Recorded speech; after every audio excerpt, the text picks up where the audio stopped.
¿Cómo se encuentran? ¿Con ánimo, con entusiasmo? Qué bueno, esa es la actitud. Mi nombre es Patricio Smith y les doy la más cordial bienvenida a este seminario Expo Comunidades 2024. Esta es una actividad que hemos venido realizando hace ya varios años con distintos análisis de casos, distintas exposiciones y por supuesto con actualizaciones constantes en lo que el tema que ustedes son especialistas o que necesitan más información se refiere, y para eso tenemos dos grandes expositores hoy. El primero es el CEO de Auditamos, académico, auditor, experto con experiencia fuera del país y muchos años acá en Chile. Ha dedicado su vida al tema inmobiliario, así que le doy la más cordial bienvenida a Gonzalo Jiménez Kopp. Un aplauso para él. Y la corta, Gonzalo. Gracias. Bienvenida.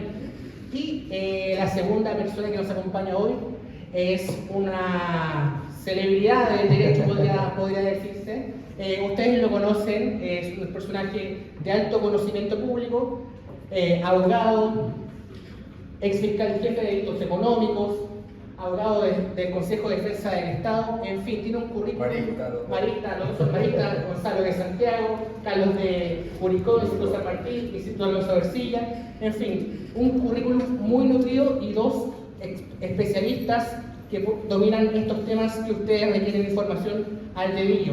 Así que presento a Carlos Peña. Carlos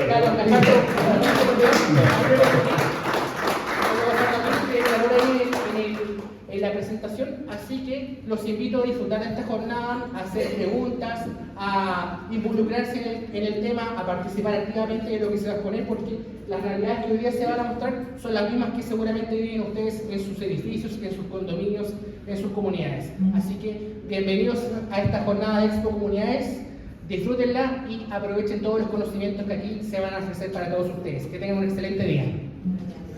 Gracias por eso.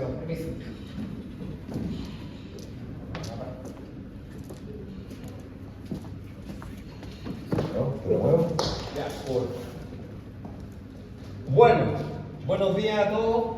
Qué bueno, es nuestra 14ª exposición que estamos haciendo en Santiago. Estuvimos en Antofagasta, el próximo día vamos a estar en Iquique. Y bueno, y exponer lo que es el barro a la comunidad. Como todos ustedes han escuchado, la ley, el desastre del reglamento, el desastre del reglamento tipo. La reunión pasada expliqué, desglosé, desmenucé la propuesta del reglamento, que tiene áreas bastante críticas, penales, que si se libera ese reglamento, mi percepción es que va a quedar en caos con ese tema porque está muy mal hecho el reglamento tipo. Y por otro lado, esta vez quisimos darle un toque más de causística, en términos que vamos a ver los casos más recurrentes de errores en la nueva ley, en términos del día de hoy. Nosotros, como ustedes saben, como auditamos, somos una firma auditora bastante grande en Chile, auditamos muchos edificios en Chile y los errores están bien anichados en términos de riesgo, ¿ya? Y como vamos a ver también con Carlos, los alcances penales, que lamentablemente quien legisló esta ley le falta mucho vivir en edificios, le falta mucho vivir en comunidad, en términos de implementación, en términos de indicaciones globales, pero por otro lado también vamos a ver también alcances qué beneficios tiene una auditoría, cuáles son los KPI. Nosotros como firma tenemos súper claro que todo edificio no auditado, si un edificio quiere ahorrar los gastos comunes, desde base, todos los edificios que no son auditados en Chile tienen 30 millones de pesos en potenciales multas laborales y 20 millones de pesos en potenciales multas operacionales. ¿Y por qué razón? Porque hay un montón de variables. No solamente lo que dice el noticiario, no solamente lo que dicen las plataformas de software, hay un montón de indicaciones que se cruzan incluso y que vamos a ver con Carlos ahora. Incluso ahora se incorporó en septiembre de este año la ley de delito económico en los edificios, y eso no se habla. Y hoy día hablamos netamente del reglamento, seguimos hablando de la asamblea y seguimos hablando de las multas. ¿Y qué pasa con los administradores? ¿Qué pasa con los comités? son partícipes fundamentales de esta ley, y por otro lado, estamos trabajando ya con la Secretaría Ejecutiva de Condominio, todos tienen su apreciación de la Secretaría, yo también la tengo, creo que todos conseguimos lo mismo, con la diferencia que no lo decimos, ¿ya? Pero la vulnerabilidad en ese espacio es brutal, porque tiene mucho poder y poco conocimiento. Se lo súper elegantemente ejecutivo de la apreciación que tengo yo de la Secretaría. Y por otro lado, ¿por qué poco conocimiento? Porque se han acercado a plataformas de software que hablan poco de ley, hablan poco del barro, son poco especialistas en el tema de economía, mucho marketing y poca esencia. Y resulta que aquí los perjudicados van a ser ustedes, administradores del comité, porque en 45 días se ejecuta la multa. ¿Y qué es lo que involucra una multa? No solamente el monto monetario, involucra muchas variables que van al cargo. Que hay 5 años para demandar penalmente al administrador y 5 años de demandar penalmente al comité. Y eso lo dice indirectamente la ley. Entonces, hay muchas acciones que vamos a hablar en términos formales. Por otro lado, vamos a ver las múltiples denuncias en términos de todas estas acciones que estamos identificando, cómo se ocupa la denuncia, que están ahí. Y prácticamente las denuncias se han activado cuando se publica el reglamento de la ley. Y el tema es, ¿cuándo viene la publicación del reglamento de la ley? ¿Viene desde cuándo? ¿Desde marzo usted? Y estamos a noviembre, diciembre, y no pasa nada todavía. Entonces, ¿qué va a pasar? El gran tema es qué va a pasar con las agrupaciones de residentes que empiezan a denunciar a los gobiernos corporativos de edificios, condominios. Y cuando yo hablo de gobierno, involucro como un equipo al comité y al administrador, porque al final es un equipo. Para mí es ilógico contratar un servicio de administración sin considerarlo como equipo. Para mí es ilógico tener partners de comité si no los considero. Por tanto, yo cuando quiero trabajar bien, yo hablo con el concepto de trabajar en equipo administrador, comité, en son de aumentar la plusvalía de metro cuadrado de arriendo y de venta de los departamentos de casa. Y ese es el objetivo de ustedes, cuidar la plusvalía de su inversión inmobiliaria y cuidar la plusvalía de sus clientes. Entonces, para ello, ahora voy a invitar a Carlos, donde va a exponer bien directo en la copropiedad inmobiliaria, los alcances bien precisos. Después vamos a ver un break. Después de break vamos a entrar yo y Carlos, vamos a ver los casos. Son como 12 casos, hay harto material acá. Y finalmente las preguntas que ustedes puedan tener en términos de sus dudas, requerimientos y alcance general. ¿Ya? Así que ahora dar un aplauso a Carlos. Carlos.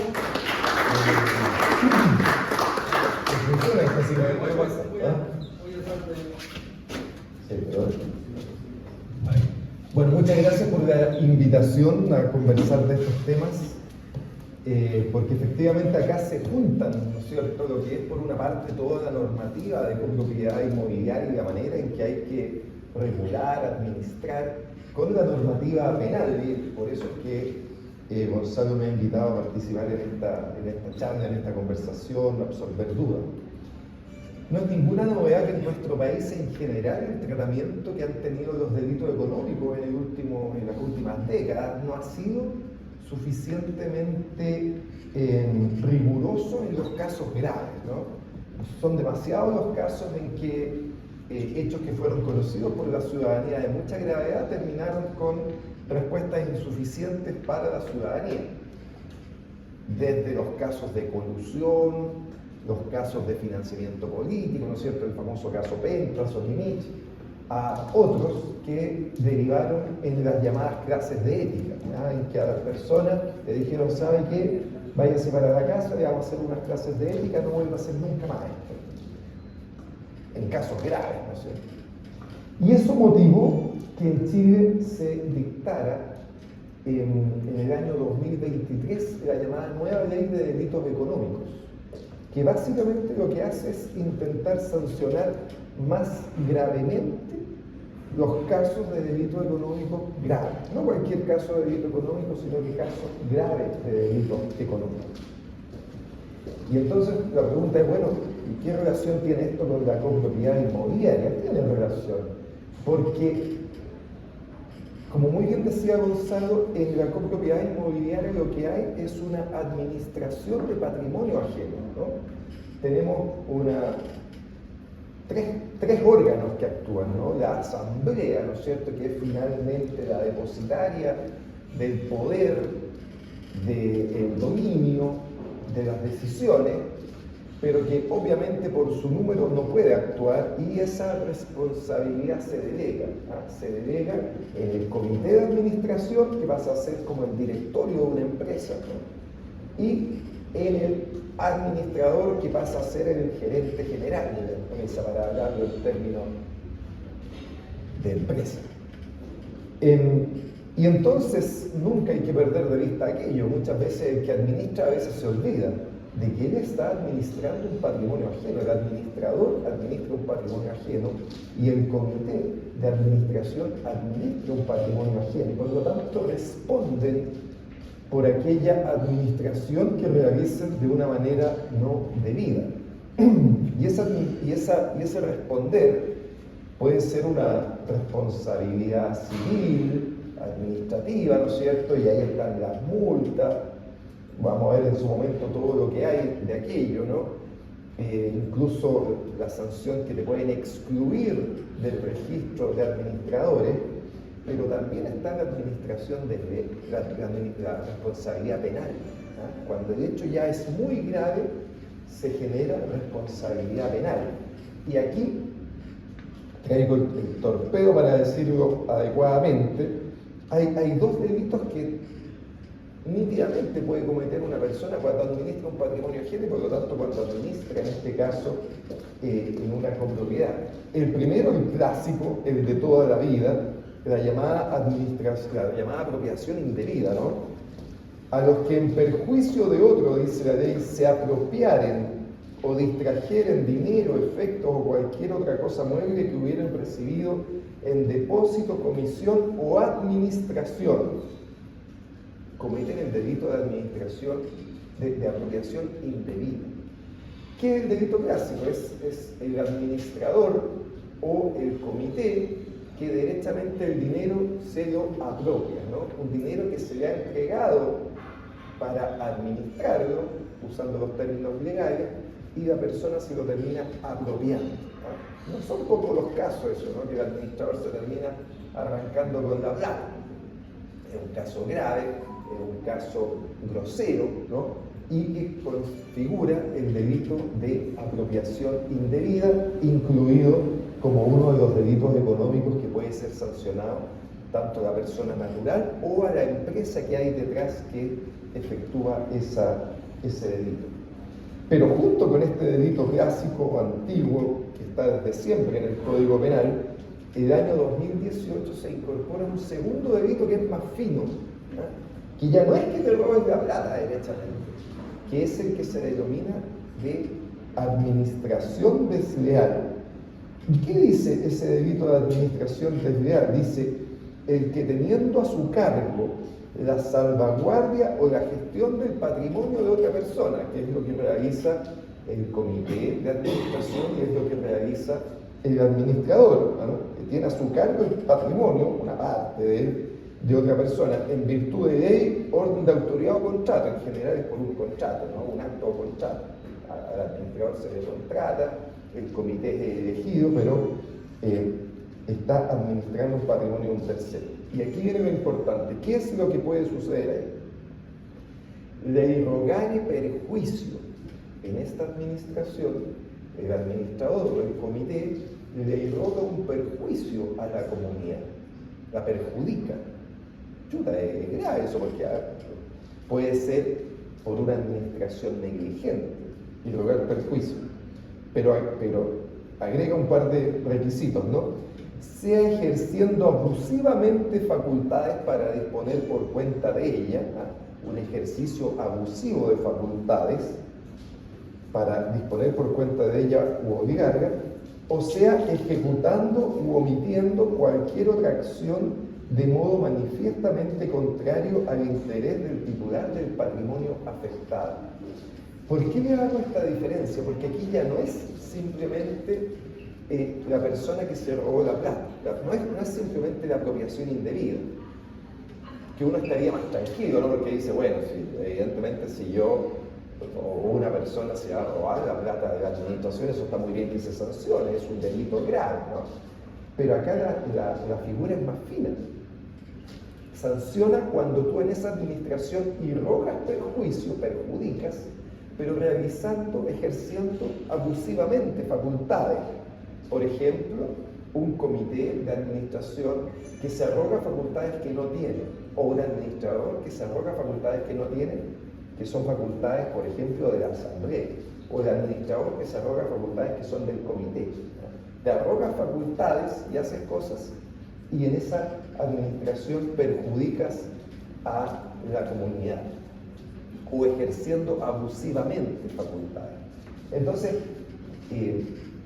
esta segunda posibilidad de la administración desleal, por supuesto que abre un abanico de situaciones en que hay que tener mayor cuidado al administrar, ¿no? Eso es finalmente lo que la ley busca, que se tenga un mayor cuidado al momento de administrar, porque estás administrando un patrimonio ajeno, porque has recibido un encargo, ¿no es cierto? Has recibido una responsabilidad que tienes que administrar de manera adecuada. Y esto está rigiendo en nuestro país desde el año 2018, el delito de administración desleal.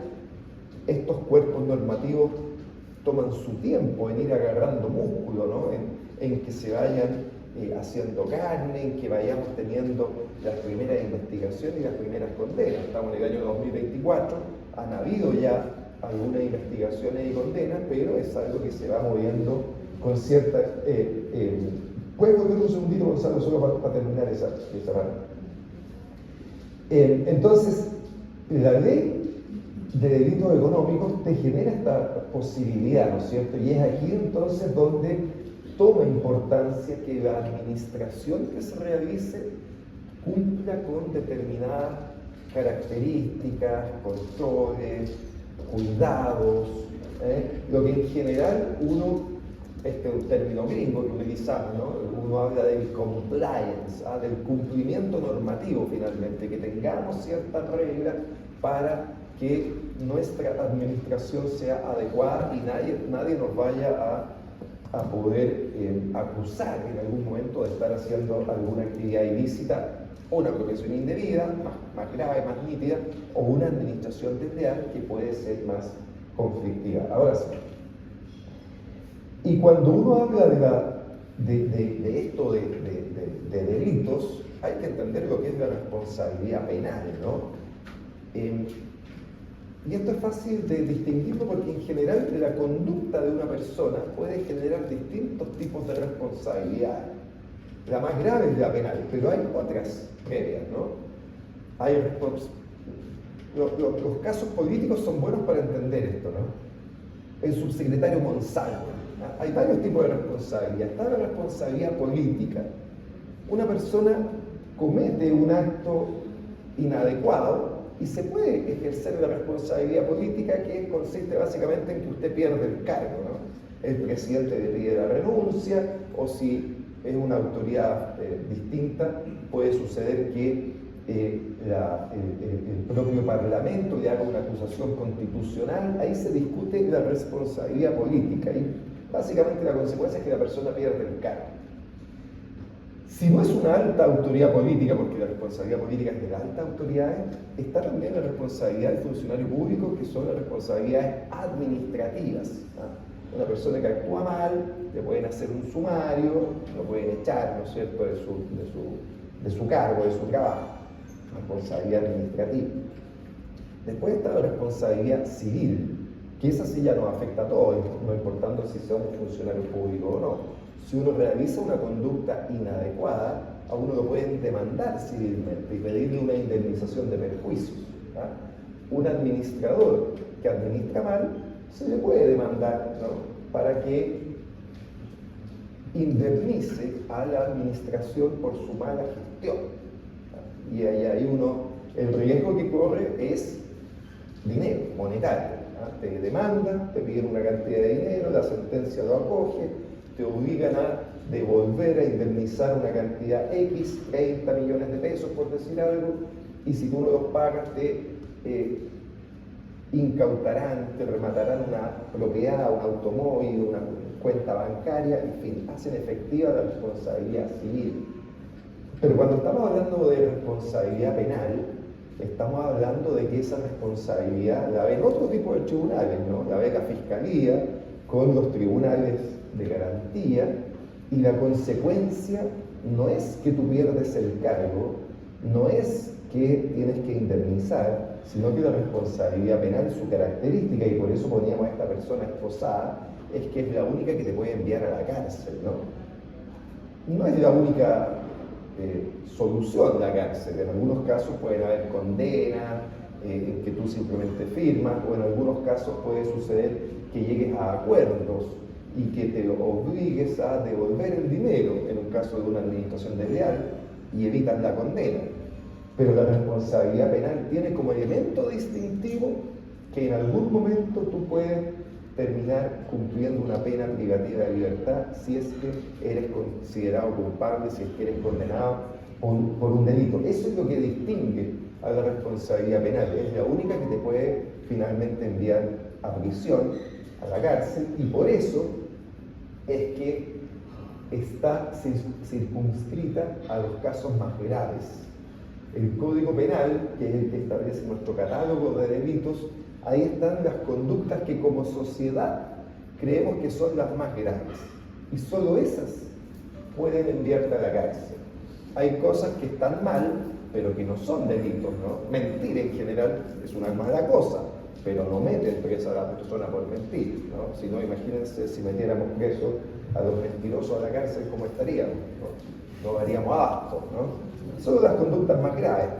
Pasarse una luz roja está mal, pero no es un delito. Te pasan una multa, ¿no?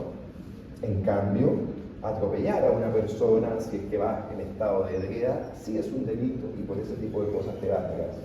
Entonces, cuando hablamos de responsabilidad penal, que es lo que queríamos exponer de acá, eso es solo para las conductas más graves. No es que tú te hayas atrasado en entregar el balance, atrasado en entregar la auditoría, por eso te pueden poner una multa, ¿ah? Te pueden sancionar, tu empleador te podrá castigar, pero para meterte a la cárcel, para entender que hay responsabilidad penal, solo son las conductas más graves, y en el caso que nos ocupa, yo diría que las posibilidades son básicamente las que señalamos. Apropiación indebida, que la persona se quede, se apropie del dinero de la comunidad, o administración desleal, que le robe un perjuicio abusando de las facultades que tiene. Ahora sí. Bueno, esto ya lo adelantó Gonzalo.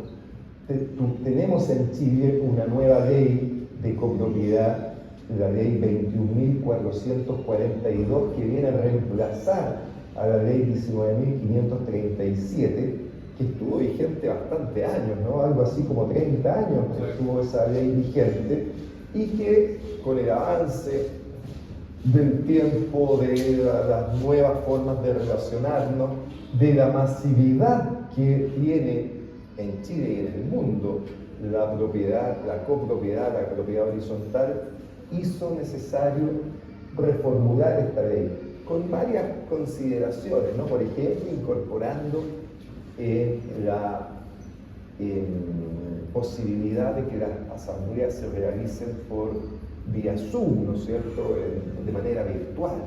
Por ejemplo, permitiendo que las notificaciones sean vía correo electrónico. O sea, hay varias innovaciones que tienen que ver con el avance tecnológico. Pero también hay modificaciones que tienen que ver con la realidad evidente de la importancia que tiene el arrendatario. En muchos de estas copropiedades, que al principio tradicionalmente se pensaba que eran dueños, ¿no es cierto?, que tenían una propiedad de este tipo, la verdad que el avance de la economía, de la masificación, ha significado que aquí haya mucha relevancia de inversionistas, ¿ah? Y que el dueño finalmente nunca viva en una de estas propiedades. y por lo tanto que el que sufre los rigores y los beneficios sea el arrendatario.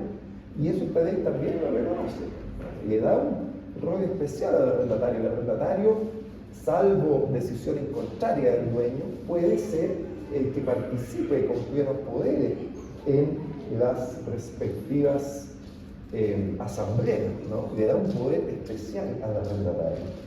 O las nuevas normas que se incorporan para hacer más eficiente el cobro de los famosos gastos comunes, ¿no? Que siempre han sido un problema. Se dan una serie de normas para facilitar aquello. En fin, hay una serie de normativas que ayorna esta ley, la hace más moderna y permite que podamos aplicar de mejor manera y resolver de mejor manera los conflictos que genera la vida en comunidad. Pero como muy bien adelantaba Gonzalo, esta ley ha tenido una serie de demoras, sobre todo en que hay que dictar una serie de reglamentos. Se fijaron plazos en la ley, ¿no? Esta ley es del año 2022, se fijaron plazos de 12 meses que hasta acá no se han cumplido, ¿no? Y eso retrasa finalmente la entrada en vigor de la ley. Vamos a la siguiente.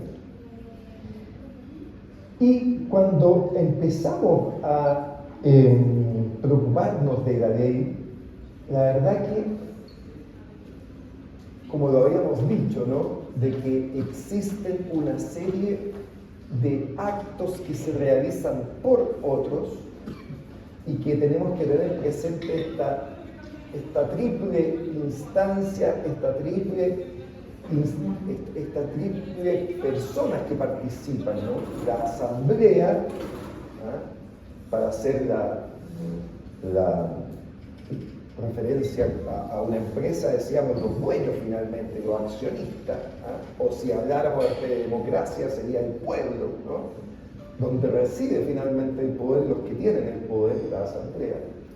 El comité, que sería el ejecutivo, que sería el directorio, y el administrador. Entonces, la ley lo que establece es una serie de obligaciones bastante reglamentadas para el comité de administración y para el propio administrador. Tenemos puesta en la pantalla las normas, ¿no? Pero me gustaría a mí citar algunas al menos que son importantes. Por ejemplo, la obligación que hay de efectuar rendiciones mensuales que tienen los administradores. Eso está en el artículo 21, ¿no? Déjenme buscarlo y se lo... Miren, dice, el administrador estará obligado a rendir cuenta documentada y pormenorizada de su gestión ante el comité de administración en forma mensual. Entonces, esta administración que es delegada no es libre, no es que usted haga lo que quiere y no le rinda cuenta a nadie. La normativa te exige que el administrador dé esa cuenta de manera mensual, y es una cuenta documentada y pormenorizada, no ante toda la asamblea, porque la asamblea no se reúne mensualmente, ¿no? Pero sí ante el comité de administración en forma mensual y ante la asamblea de copropietarios en cada sesión ordinaria. Cada vez que exista una sesión ordinaria, el administrador tiene que hacer esta rendición, y también al término de su administración. En esa cuenta, ¿cómo debe ser? Dice la norma: consignar en cada cuenta que rinda el detalle de los ingresos y gastos, incluidas remuneraciones y pagos relativos a la seguridad social del personal contratado, así como el saldo de caja, entregando una copia informada por el banco de todas las cuentas bancarias, cartola de estas cuentas y respaldo de los pagos contratados. Para estos efectos, la documentación deberá estar a disposición de los copropietarios y arrendatarios. Se fijan el rol que tiene ahora el arrendatario del condominio, y ser proporcionada con al menos 24 horas de antelación respecto de las sesiones ordinarias de la asamblea de copropietarios y de las reuniones del comité de administración en que debe rendirse la cuenta mensual. Se establece con mucha nitidez entonces esta obligación de informar, que es la base de cómo funcionan en general los sistemas de control, ¿no? Esto es un sistema de control. ¿Y cómo funcionan los sistemas de control? Lo primero es acceso a la información. Y les insisto, ¿no? Esto no es una característica de los comités de administración y de cómo se administran las propiedades, la ley de copropiedad. Esto funciona a todo nivel. Piensen ustedes todo lo que se ha avanzado en el país en ley de transparencia, que es la primera forma de controlar. Hoy día hay muchos jóvenes acá, ¿no?, que les debe parecer algo normal que en la web esté publicado el sueldo de todos los funcionarios públicos. ¿Ah? Usted quiere saber cuánto gana un funcionario público, usted se mete a la web y por transparencia sabe exactamente cuánto gana una persona. Funcionario público, eso en la empresa privada no pasa, ¿no?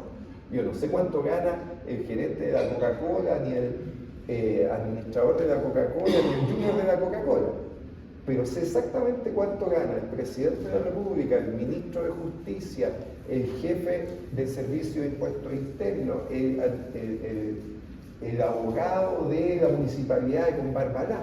Está todo. ¿Por qué? ¿Por qué es eso? Porque le damos a la ciudadanía el poder de controlar. Y el primer poder es la información. Bueno, esto es exactamente lo mismo. La primera manera de controlar este poder delegado es la obligación que se tiene de informar. Y les insisto que es con harto detalle, ¿no? Información mensual al comité, información en cada junta ordinaria, pero esa información tiene que ser detallada. Tengo que dar cuenta de los ingresos, los gastos, las cartolas bancarias, y esa información tiene que estar a disposición de los copropietarios, de los arrendatarios, 24 horas antes de la respectiva asamblea. Es importante, como digo, estas normas porque nos van dando cuenta, ¿no es cierto?, de que aquí no es posible hacer cualquier cosa, ni es posible tampoco actuar de cualquier manera. Cuando hablábamos de las sesiones ordinarias, decíamos, ¿no es cierto?, que se celebran una vez al año, y ahí de nuevo dice, oportunidad en que la administración, este conjunto del administrador y el comité, deberá dar cuenta documentada, de nuevo, ¿no? No es una cosa así al aire que yo digo, mire, este año nos fue bien, ¿no? Cuenta documentada de su gestión, entregará el balance de ingresos y egresos y pondrá a disposición de los copropietarios los verificadores de cada gasto efectuado. Además, deberá hacer entrega de una copia informada por el banco de todas las cuentas bancarias, cartolas de cuenta y respaldo. El comité de administración someterá a votación la aprobación del balance. En caso de observaciones, 15 días para contestar. Recibida la respuesta, el comité de administración deberá remitir los nuevos antecedentes y citar una nueva sesión ordinaria para aprobar o no. De nuevo, entonces, tenemos toda esta obligación de informar de manera detallada por parte de la administración. Aquí hay un alcance, Carlos. ¿Se pueden el audio? ¿Se escucha? ¿Se escucha? Sí. Aquí hay un alcance y un error masivo que nosotros identificamos, y ojo para los administradores que están presentes acá. La rendición de cuentas no va en el cierre de gastos comunes. La rendición de cuentas no va en el proceso de pago de proveedores. Ojo con eso, porque eso no es una rendición de cuentas correcta y completa. Y acuérdense que el gran peligro de esta ley son las personas que están fuera del comité, arrendatarios y ocupantes, por pagar 5.000 pesos en gastos comunes, son capaces de hacer cualquier cosa contra el comité y contra la administración, y ustedes lo saben. Y dejar vulnerable una rendición de cuentas en el proceso de cierre de gasto común y en el proceso de pagar a los proveedores es cumplir un 10%. Y otro error masivo que lo hacen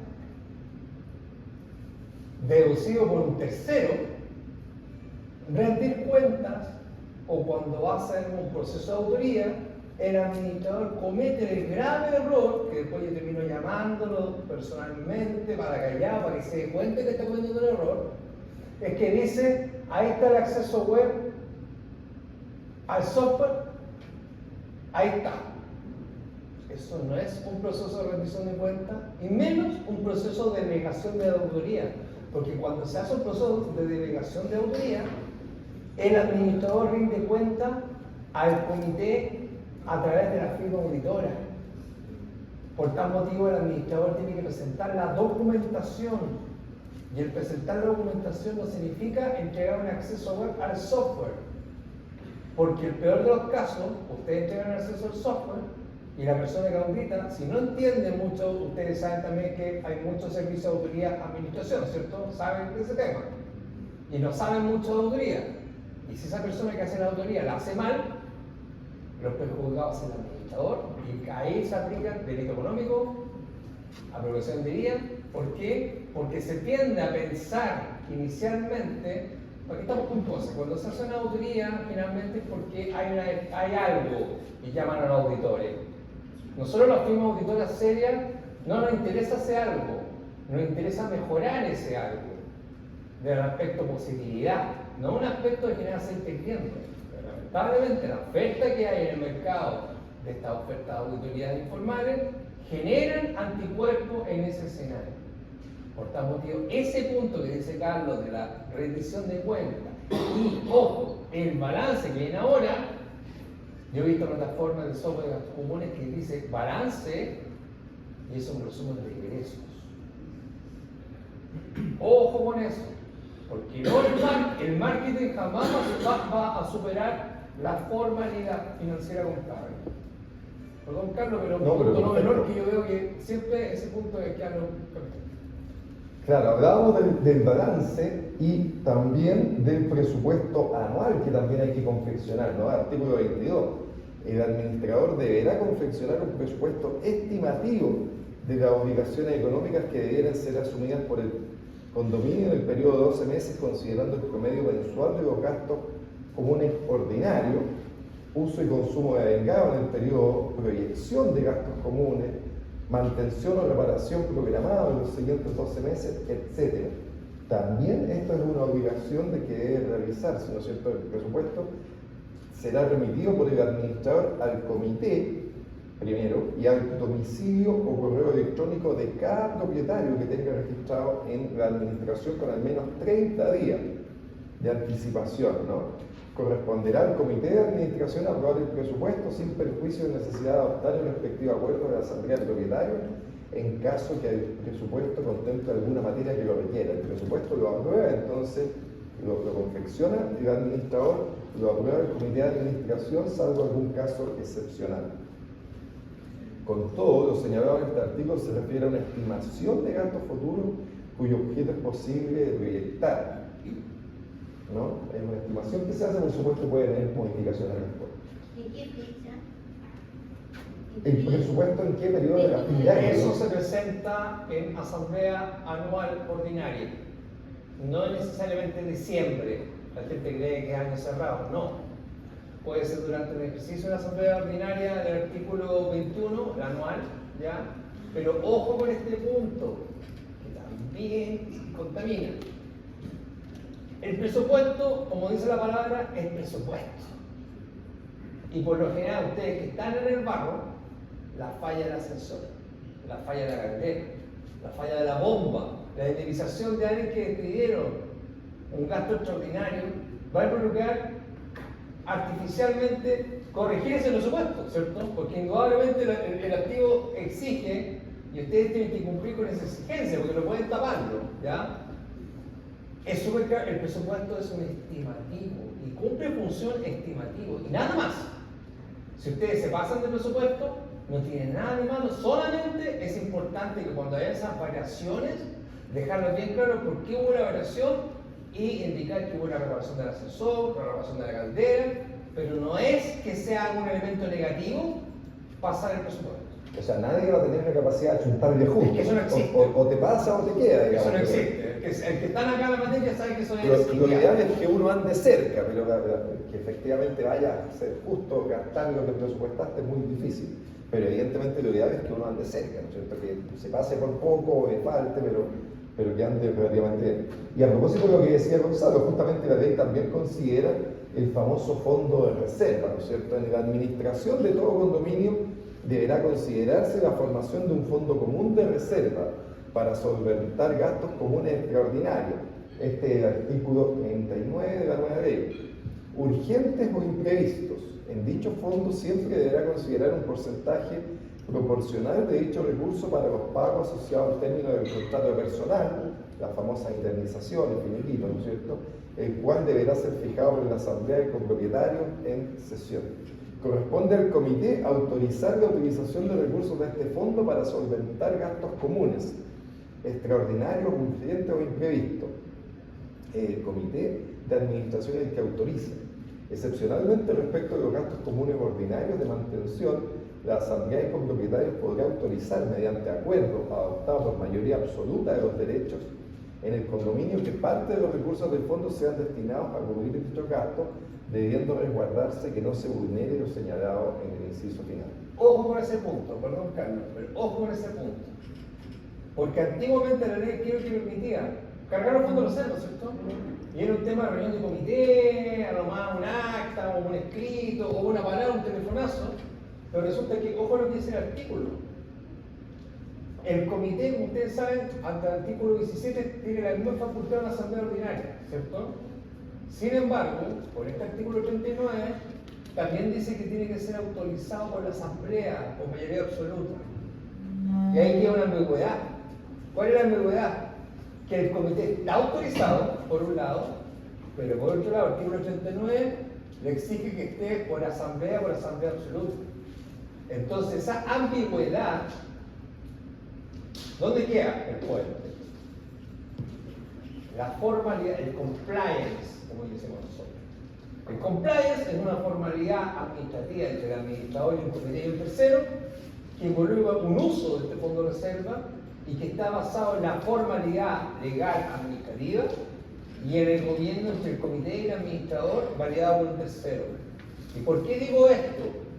Porque ustedes saben, volvemos al lado conflictivo, al lado de la ignorancia de la comunidad, y al lado de los 5.000 pesos, ¿cierto? Que eso estamos rodeados de eso, ¿cierto? Ustedes saben que a todos ustedes les exigen que el gasto común valga 5.000 pesos. ¿Cómo? No sé, ¿cierto? En ese mundo de los 5.000 pesos, la gente es capaz de causar un daño de demanda por malinterpretar entre el artículo que dice Carlos, el 39, y el artículo 17 del comité ante la atribución de la asamblea ordinaria. Entonces, la ley está pésimamente mal hecha. Si lo empezamos a analizar, hay puertas vacías por todos lados. Y esa puerta es súper importante porque ahí se aplica el delito económico, que es la protección del día de bienes, o la administración desleal, porque se tiende a maquillar los gastos comunes. Porque a propósito de lo que decía Gonzalo, ¿no es cierto?, y que todo el mundo quiere gastos comunes de 5.000 pesos. ¿Qué pasa si es que la administración, el administrador, el comité, no prevén adecuadamente una reparación importante? Y esto pasa todo el tiempo, ¿no es cierto? No sé, se echaron a perder los ascensores y no hay fondos para arreglarlos. Hay un problema más o menos estructural en el edificio que uno puede ir previendo, qué sé yo, en el techo se está lloviendo, o las cañerías en mal estado están a punto de colapsar. Un problema grave que uno puede ir previendo y que requiere un gasto extraordinario. ¿Qué pasa si es que el administrador no hace correctamente esa actividad? Porque fíjense que tenemos este nuevo delito de la administración desleal. Y este nuevo delito se lo leí antes, pero se lo vuelvo a leer. Dice que administrar un patrimonio ajeno, ¿no es cierto? El caso del administrador y el comité. Rogar perjuicio. Entonces, por culpa del comité, no se hicieron reparaciones de manera adecuada y explotó la bomba, las cañerías, se desplomó el techo, lo que fuera, se causó un perjuicio. ¿Responde penalmente el administrador? ¿Qué dice la ley? Dice, revocar el perjuicio. ¿Cómo? Ejerciendo abusivamente facultades. Si yo hice en esto un ejercicio abusivo de facultades, pareciera que es difícil, ¿no? Que es más bien que no hice algo. Pero después agrega, sea ejecutando u omitiendo cualquier otra acción de modo manifiestamente contrario al interés del titular del patrimonio afectado.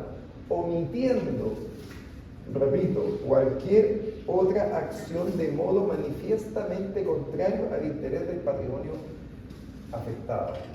Entonces, ojo, que hay una hipótesis ahí de que por la omisión, por no haber hecho algo que era manifiesto que tenías que hacer, puedes terminar con responsabilidad penal. Ese es el grave problema de no prever algún problema que puede tener la comunidad grave, ¿no? Que es evidente que te debes estar preocupado de eso, que hubo muchas señales de que tenía que repararse algo y por lo tanto hacer un fondo para esa reparación y tú no lo hiciste. Puedes terminar con responsabilidad penal. No sé, ¿alguien preguntó para eso? No sé, ¿usted? Sí, yo creo que el artículo, yo estaba preguntando dónde, qué artículo dice. Artículo 20, número 1, número 2, que es la obligación del administrador velar por los espacios comunes y maquinaria. Y ojo, y aquí va justamente la slide siguiente que viene con Carlos, que es un marketing que está afectando a todos ustedes y que están cayendo todos. A todos ustedes le están ofreciendo una póliza de responsabilidad civil. ¿Y qué dijo Carlos recién? La omisión. Y el marketing de la responsabilidad civil ya habla de omisión de conocimiento. ¿Y por qué se los digo? Porque la póliza de PCI y la póliza de Zurich, yo participé en el desarrollo de esa póliza el año 2019. Prácticamente yo lo hice con los suscriptores y sé contigo esa póliza. Pero esa póliza está hecha para el desconocimiento, no la omisión. Por tal motivo, la omisión y la responsabilidad penal no cubre la póliza de responsabilidad civil. Y ustedes que le están ofreciendo una póliza de responsabilidad civil, ¿cubre la ley? No. Esa es la respuesta.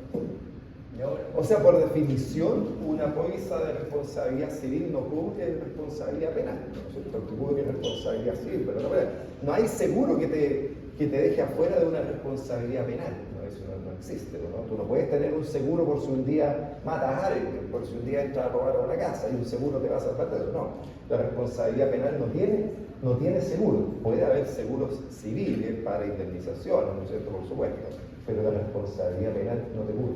Entonces, es complejo aquello, ¿no? Porque efectivamente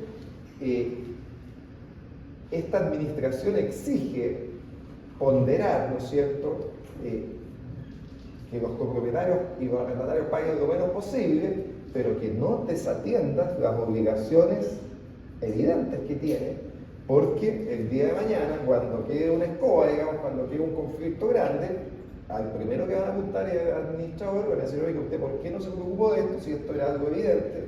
Y si usted no lo hizo, por omisión, puede tener una responsabilidad por administración federal. Sí, una consulta. Escuché que los fondos de reserva pueden estar involucrados los fondos de indemnización.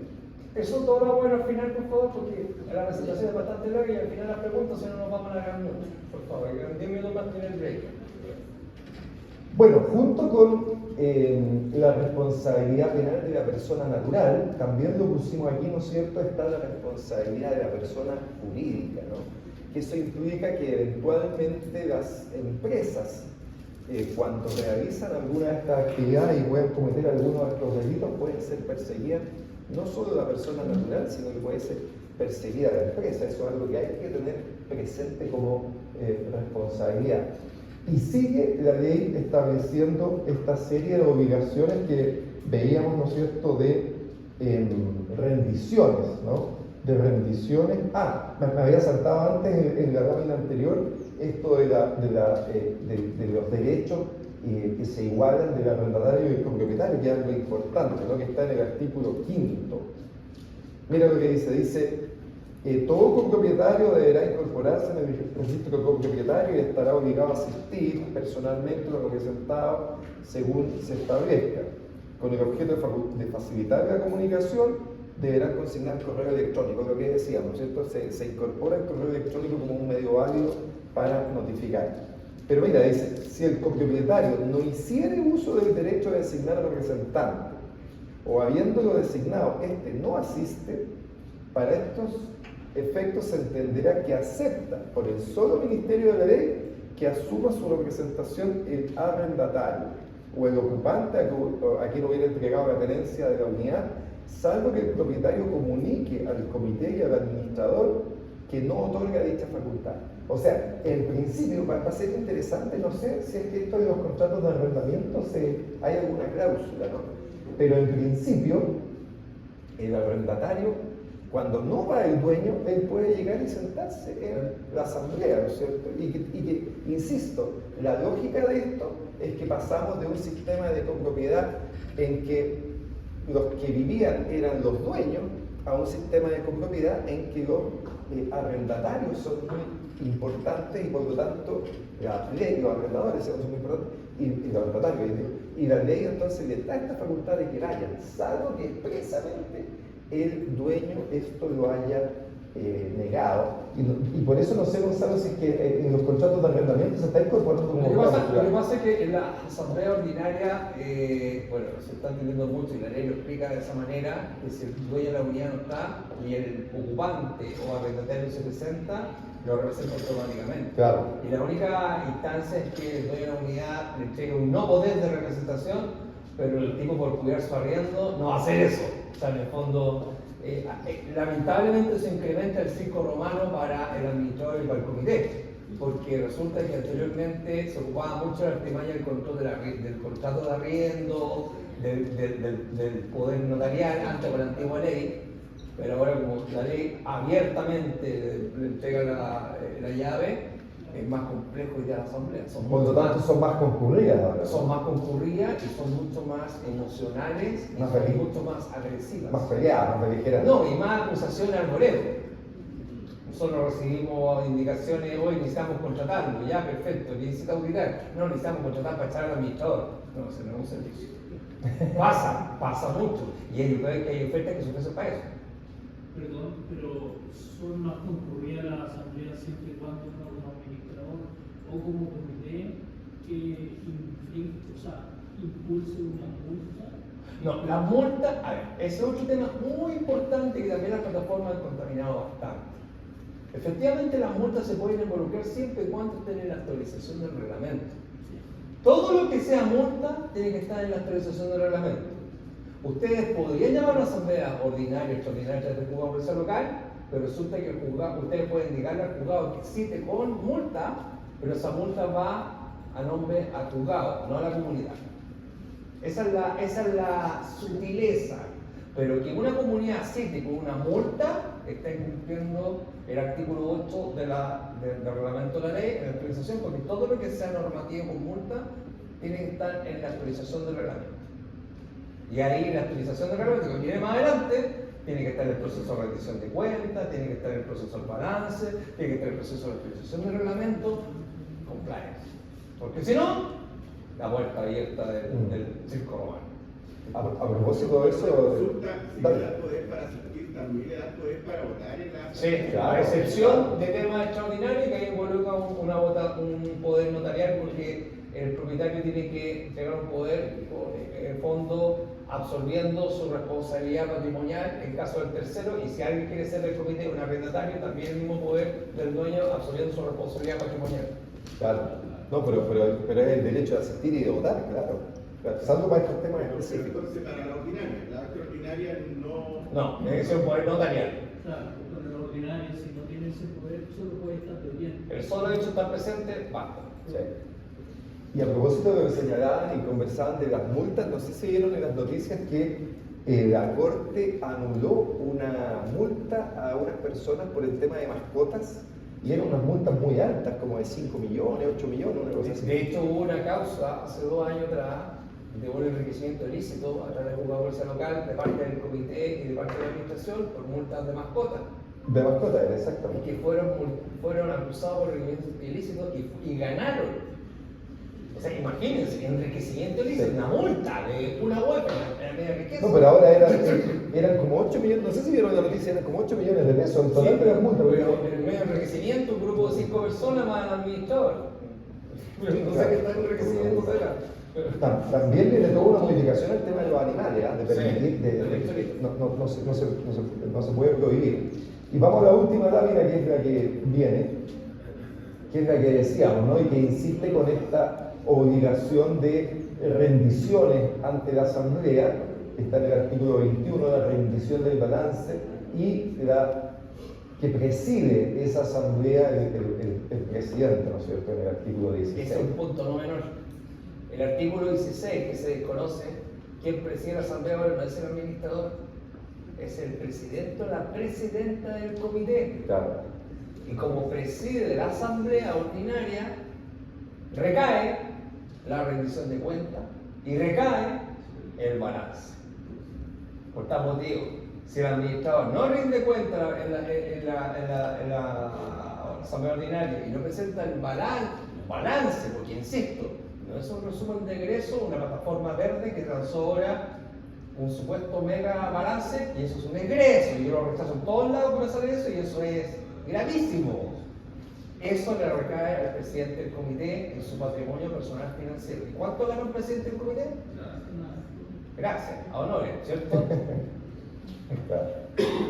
Y parece que nos vamos a lo que habíamos hablado, ¿no? Sí. De que no hay seguro para la responsabilidad penal, sino que solo para la responsabilidad Esto civil. es un mito, por favor. Por eso las pólizas de responsabilidades civiles son tan baratas. 5 UF, 8 UF. Si todo lo que cae, ustedes saben que todo lo que cae en el juzgado de policía local, que sea financiero, ¿qué dice el juez? Me declaro incompetente. Y todos los cagüines y todos los problemas emocionales recaen en el juez. ¿Para eso sirve una póliza de responsabilidad civil? No. Lo único que efectivamente te va a salvar de una responsabilidad penal es que las cosas estén bien hechas, ¿no es cierto? Y aquí llegamos al complaint. Claro, que tú demuestres que lo que hiciste, las decisiones que tomaste, fueron adecuadas. Ojo, que ex post pueden haber sido incorrectas, ¿no es cierto? Sí, lo importante es cuando tomas las decisiones, que las decisiones sean con la información que has tenido, decisiones sensatas, adecuadas, justificadas, que todo cuadra, digamos, aunque después pudiera, con el diario del lunes, ¿no es cierto?, hacerse una crítica a la decisión que se tomó. Pero lo importante es que cuando tú tomas la decisión tengas la información, tengas el orden, tengas los números, ¿no es cierto?, ordenados para poder justificar la decisión que tomaste. Aquí se aplica el artículo 95. Yo parezco abogado, pero no soy abogado. El artículo 95 me entrega la opción de generar una denuncia a la Secretaría Ejecutiva de Condominio o al juzgado policial local. Como yo dije, el juzgado policial local se declara incompetente en materias financieras, ¿ya? Por tal motivo, la Secretaría Ejecutiva de Condominio, que viene un análisis más adelante, tiene un proceso de prácticamente 45 días donde ejerce su poder absoluto en la ley de indicar una multa gravísima, y si es una multa gravísima, es una multa penal, y si es una multa penal, se abren los 5 años de la demanda penal. O sea, un drama donde no hay. Y por otro lado, la vulnerabilidad de este modelo, que ustedes ya saben, el fondo reserva, 40 millones de pesos para hacerlo súper simple. Y llega un vecino, o un residente, o un arrendatario, ¿está malo eso? ¿Por qué? Porque el fondo reserva que nosotros cobramos son 5 millones. Y si yo lo multiplico por 12, ¿les suena conocido eso? Por 12, yo voy a tener 60 millones de pesos de fondo reserva.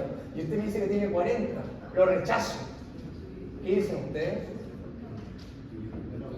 Ahí empieza el show, ahí empieza el circo romano, que digo yo, que ahí lamentablemente el tipo conflictivo que grita, el tipo que al choque, es su área chica. Y ustedes que no es su área chica, empiezan a perder terreno como administrador, como comité. Yo creo que sucede lo mismo que cuando tú presentas un balance en una empresa, es muy diferente a presentar el balance en una comunidad. Creo que no, Y si tú desglosas, perdónenme, pero si tú desglosas las cabezas, El 70% no conoce nunca un balance, nunca ha visto un balance en su vida. Y el que más reclama no tiene ni idea de lo que es un D y una B. Entonces, el compliance nació y es para que responda por ustedes. Usted tiene un requerimiento, ahí está el balance. Ahí está firmado, aquí están las consideraciones auditadas, ahí están las autorías mensuales, ahí están los informes, ahí están los QR, ahí está la cartola, todo cuadra. En el CAWI, yo soy de la idea de que el CAWI se combate con pega, con trabajo. Datos de relato, muy bien. Datos, exacto. ¿Ya? Pero es importante este punto. Y el reglamento de copropiedad, que hasta el día de hoy muchos clientes dicen, Gonzalo, el reglamento de copropiedad todavía no se puede hacer, porque falta el reglamento de la ley. Y como se han dado cuenta con la explicación de Carlos, hay muchos procesos que tienen que estar en el reglamento de copropiedad. Yo veo ofertas de reglamento de copropiedad por 500.000 pesos, Claro. donde me dicen que agrego la multa, agrego la asamblea, agrego algunos ítems y sea feliz. Ese es el peor escenario. Y el peor es que ustedes no hagan nada y se acojan al reglamento que sacó el MIMBU. Y ahora lo resumen, Carlos, del reglamento del MIMBU. El MIMBU habla que el comité tiene un retiro de gastos comunes. Y que la palabra se llamaría descuento. Pero ese descuento, ¿quién lo paga? Queda abierto.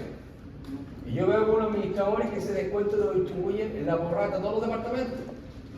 Y eso es modificar la borrata que está en el reglamento de copropiedad. Y eso es que el gasto común está mal emitido porque el factor no cuadra con ese reglamento. Y ahí estamos cerca de la administración del real porque está el incumplimiento de la Biblia que es el reglamento de copropiedad. Y por otro lado veo administradores que se delta, lo descuentan del fondo de reserva y resulta que dice el fondo de reserva está para financiar gastos comunes. Para otra cosa, claro. Y eso es una apropiación de día de bienes y pasa a ser otro delito económico. Y eso, lo peor de todo, que lo está distribuyendo quien hace la ley. Y hay otro punto vulnerable, que el fondo de reserva, de un 5 o un 10 que tenga, pasa automáticamente al 20, porque ese reglamento dice 20% fondo de reserva. ¿Y ustedes se imaginan que suman 20% del fondo de reserva los gastos comunes como querían los edificios en Chile? ¿Cierto? Entonces, falta grasa, falta ley, falta conocimiento. ¿Y de quién es el problema? Porque están acá. Hoy. Pregunta, Carlos, un café con avepalta, galletita y volvemos los 15 minutos con los casos que vamos a analizar. Y ahora viene bueno.